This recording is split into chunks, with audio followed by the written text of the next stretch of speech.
hurá, potom všetci hurá. Smutno je sklamanie. Ale to si píše. Ja mám v krajine B vynústala riadna správa o písme. Vík mi poradil, aby sme v krajine B vyhľadali kopyto, je to aj starý známy a určite pomôže. Zastaňte trochu. Teta postavil nábytok. Vyhľadajte pís, dá sa čosi aj od neho zistiť. Ale pred ním radšej nič nehovorte, lebo všetko vyzára. Nech to prichádza. Ja Iliku sa spíme. Čo prichádza? Povravo. Bíle sa vykať. Aby. O, bráte, neviem, kde sme. To práve. A nie až...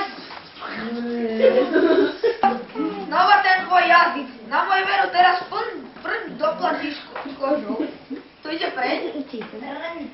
Nechaj ho, predsa je to čas teba, nechaj ho. Nech ho dolu voli. Pýtať sa a píkať sú sloveslá z krajiny B. Pícha je síce podstatné meno, ale kamarátila sa spíkať. Teraz si na ňu dávať veľký pozor. Aby, prepáč, trochu si len nervózny. Tá pícha, to ti je riadna potvora. Tá ti je namyslená a blíži sa tvojou...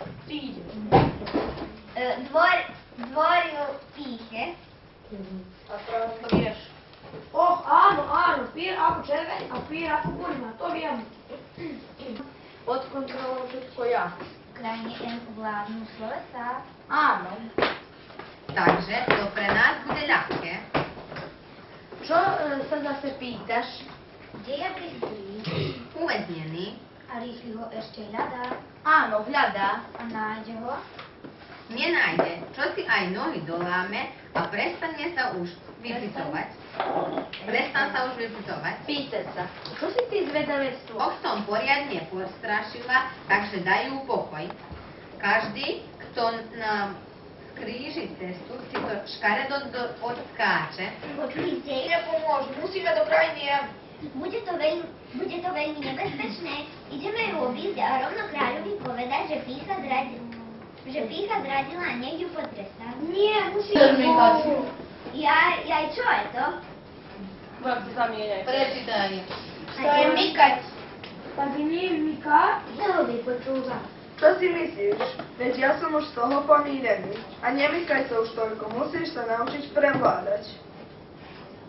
Vraví sa ovládať Ovládať.